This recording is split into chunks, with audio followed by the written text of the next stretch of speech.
Hi, I'm so glad you're here. I'm going to read this story called Franklin is Messy. Franklin can count forwards and backwards. He could zip zippers and button buttons. He could tie his shoes and count by twos. But Franklin was so messy that he could hardly ever find his things, even special things. One day, Franklin searched for his sword. It was special because he had made it himself from cardboard and wood and string. Franklin needed it to play knights in armor with his friends. He looked all over. He found a bag of marbles he thought he had lost. He found a brown apple core. He even found his favorite baseball hat, but he couldn't find his sword. "Have you seen my sword?" Franklin asked his mother.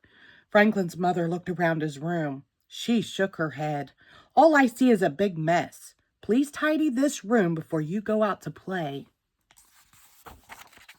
Franklin muttered to himself, "Why all the fuss about a little mess?" He had more important things to worry about. He might miss playing knights. Franklin hurried. He opened his closet and heaped an armful of books inside. He piled all his blocks in the middle of his room. He threw his hat in the corner and put the apple core in a drawer. "All done," he said to himself. Still, he hadn't found his sword.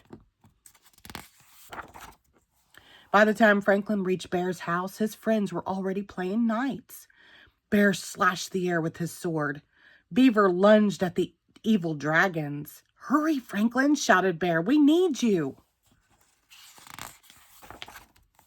"I can't," whispered Franklin. The game stopped. "Why not?" they asked. "I don't have my sword," said Franklin. Bear was disappointed. "But how can we play knights without swords?" he asked. Franklin looked around. He found a stick on the ground. "I'll use this," he said. They fought dragons all afternoon. "Tomorrow," said Franklin, "I will have my own sword. Then we can save Lady Beaver from a fire-breathing dragon. We are courageous, Sir Franklin and Sir Bear." Beaver slapped her tail down hard. "I don't want to be saved. I want to be a brave knight too." "All right," said Franklin. "You can be Sir Lady Beaver, and together we will save the king." "You'll need your special sword," said Bear. "Of course," said Franklin. When Franklin got home, his father was annoyed. "I found this in your drawer," he said, holding the apple core. "That's not where it belongs. And I found this hat on the floor. That's not where it belongs either." Franklin threw the apple in the garbage and hung his hat. Why all the fuss about a little mess? Goose came by looking for a puzzle she had loaned to Franklin. "Can I please have my puzzle back?" she said. Franklin looked. His room was such a mess that he couldn't see the puzzle among the books and crayons and blocks. "Maybe it's in my closet," said Franklin. Franklin opened the closet door. It was messy in there, too. He stepped inside. Crunch! It was a very loud noise. Franklin's parents came rushing in. "Are you all right?" they asked. "I'm all right," said Franklin, "but my sword isn't."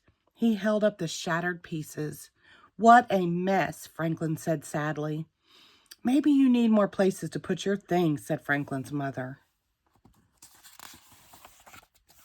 They found boxes in the basement. They painted them and named them: toy box, puzzle box, costume box, block box.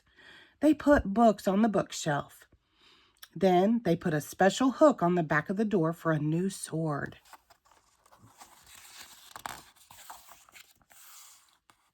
The tidying up took a long time, but it wasn't so bad because Franklin found lots of things he had lost. Goose's puzzle, his own favorite purple crayon, and enough cardboard, wood, and string to make a new sword, and even a shield.